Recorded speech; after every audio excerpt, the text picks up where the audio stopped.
High রে, মেয়ে মানুষের এত কিসের ধুম? রাত্রেবেলায় ফোন ঘাটার পুরুষ হলে মানা যায়। হেই, রাত কটা বাজে? তুমি এখন মতো mobile টিপছো?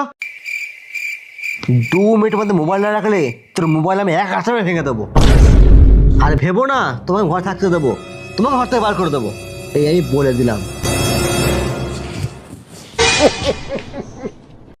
A few moments later.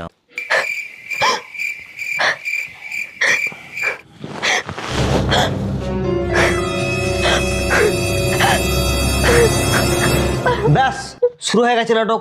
এই মাঝরাতে আমরা নতুন নাটক শুরু করলো। এত রাতে নাটক আর থামবে না, যত রাতে হোক না কেন নাটক উনি চালিয়ে যাবে। সামান্য একটু গরম দেখালাম তার জন্য এত কান্না।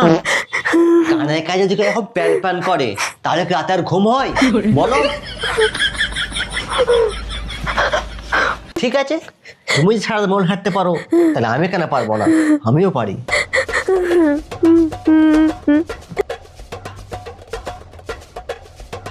আমার ফোন, তার মানে আমার ফোন।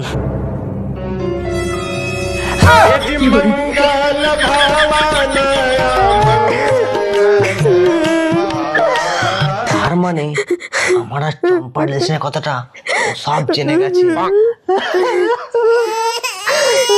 তাই তো বলছি, এই সামান্য ধমকে এত তো কান্না করার কথা না।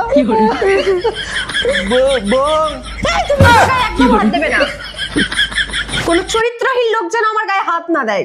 আসলে আমার কোনো দোষ নেই, ওই চম্পাই আমাকে মেসেজ করে, আমি শুধু রিপ্লাই দিয়েছি। দেখো, আমি তোমাকে খুব ভালোবাসি, আর বিয়ের পর আমি চম্পাকে ভুলে গেছি। আমাকে মাফ করে দাও, আমি জীবনে করবো না। দেখো আমি কান্দর। ক্ষমা চাইলেই কখনো ক্ষমা পাওয়া যায় না, আর সব ভুলের ক্ষমাও হয় না। কাল সকাল হোক, কাল সকালবেলাতেই আমি আবার বাপের বাড়ি চলে যাব। তোমাকে ডিভোর্স পেপার পাঠিয়ে দেবো, পারলে সাইন করে দিও। আর যাই হোক, কোনো চরিত্রহীন লোকের সাথে আমি আর সংসার করতে পারবো না। প্লিজ, তুমি এরকম বলো না। তুমি যা বলো আমি তাই করবো, তাই শুনবো, আর তোমার কথা মতো আমি চলবো। আমি তোমাকে কোনোদিন ক্ষমা করতে পারবো না। এই শোনো না, আমি তোমার কথাতেই বসবো আর তোমার কথাতেই উঠবো। আর কাল সকালে ঘুম থেকে উঠে সবার প্রথমে মার্কেট যাব। সেদিন তোমার যে কারেন্টটা পছন্দ হয়েছিল না, সেটা আমি তোমাকে এনে দেবো। শুধু তুমি আমাকে আগের মতো মাফ করে দাও, আমি এসব আর জীবনে করবো না। প্লিজ। কি হলো বলো, মাফ করবে তো বলো? ঠিক আছে, সকাল হোক, তারপর দেখা যাবে তুমি আমার জন্য কি করতে পারো। তাহলে এবার বলো, তুমি আমাকে মাফ করে দিয়েছো, তুমি আর এই নিয়ে কোনো অশান্তি করবে না আমার সাথে? আচ্ছা ঠিক আছে।